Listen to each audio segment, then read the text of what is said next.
Buwanon. Welcome to Saitams TV. For today's video mga kasaitams, pero bago ka pala napadpad sa ating munting tahanan, huwag kalimutang mag-Saitams, mag-subscribe. Welcome to Saitams Production. Ayun, for today's video mga kasaitams,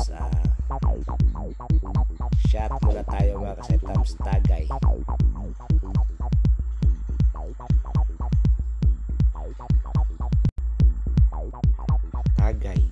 Tagay sa lawas ng Kalipay este, lawas ng Kalipay may nun. Tagay tayo mga kasaitams, pangpawala sa kalaay mga kasaitams. So muni na naman tayo ulit mga kasaitams, from coffee to alak mga kasaitams. Itong alak mga kasaitams, minsan akala lang iba mga kasaitams ay walang patutunguhan ang tao kapag umiinom ng alak mga kasaitams. Walang patutunguhan, walang mararating mga kasaitams. Pero may magandang maidudulot din naman itong alak mga kasaitams. Minsan iniisip lang talaga ng iba na ito ay hindi magandang ehemplo para sa ating mga sarili, lalo na sa ating mga utak mga kasaitams. Kapag kasi nakainom ng alak mga kasaitams, iba-ibang naisip. Maiisip mo minsan babae, pera, or mga pangyayari na imposibleng matupad, pangarap na imposibleng matupad. So basta nakaalak ka mga kasaitams, kumbaga influence of liquor mga kasaitams ba kapag nakainom mga kasaitams. Ayan. Kaya yung mga ibang tao kapag nakita sila ng katulad nito mga kasaitams, umiinom ng alak, yun na ano lang kanila mga isipan mga kasaitams, negatibo na mga kasaitams yung mga ibang tao na nakakita ng katulad ko mga kasaitams na umiinom ng alak mga kasaitams. Ayun may aso mga kasaitams, parang mayroong ibang tao sa labas na hindi makikita ng karaniwang tao mga kasaitams. Ayan, habang tumatagay tayo dito mga kasaitams, may asong tumatahol or ano tawag yun, parang wolf ba. So ayun mga kasaitams, balik tayo sa alak mga kasaitams. Ayan, yung itong alak kasi mga kasaitams, kapag umiinom ka, wag masyadong wag kang mag-isip ng kung ano-ano mga kasaitams. Ilagay mo lang sa iyong tiyan, wag sa utak mga kasaitams.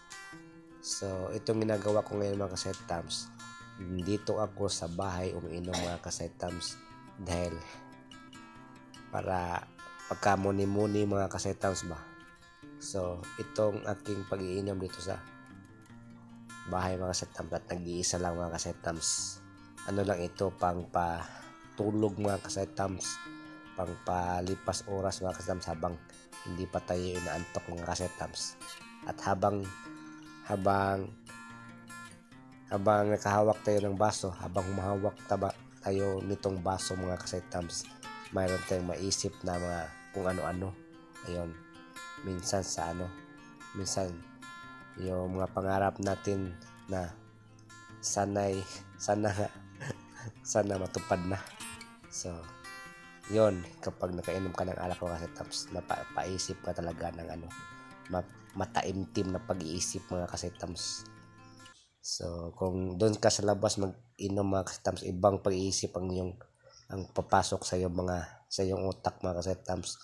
Kung hindi yung mga bad hindi makakabuti sa iyong kapag sa labas ka umiinom kasama yung mga kaibigan mo or barkada. So, dito sa bahay mga kasaitams, habang umiinom tayo mga kasaitams, ayun, may mabuting may dudulot dito mga kasaitams kapag dito lang tayo sa bahay umiinom mga kasaitams. Bakit mga kasaitams? First, ayan, safety ka dahil andito ka lang sa bahay. So, second, first, safety ka kasi andito ka sa bahay. Hindi ka pa mapagalitan mga kasaitams, lalo na sa iyong asawa mga kasaitams. So, andito lang kasi tayo sa bahay umiinom mga kasaitams. So, pangalawa, yun, hindi ka makakaisip ng kung ano-ano mga kasaitams. Ang nasa isip mo lang mga kasaitams, hindi paano ito gawin, paano yan gawin. So, paano ko ito makuha, paano ko ito makakamit itong mga pangarap ko. So, ayun, pangalawa. So, pangatlo mga kasaitams, so, ito. Pangatlo ito, nagbablog pala kaya pala uminom. Nagbablog, ayan, nagko-content, ayan. Kasabay sa habang umiinom, habang nagpapalipas ng oras para makatulog mga kasaitams, nagko-content pala. So, ayun. Dahil kaya tayo umiinom dito sa bahay, may purpose mga kasaitams, nagko-content pala si Saitams Melvin mga kasaitams. Ayun, no? So, nagmuni-muni, nangangarap para sa pangarap. Ayun, shot muna tayo mga kasaitams. Load lang kayo dyan.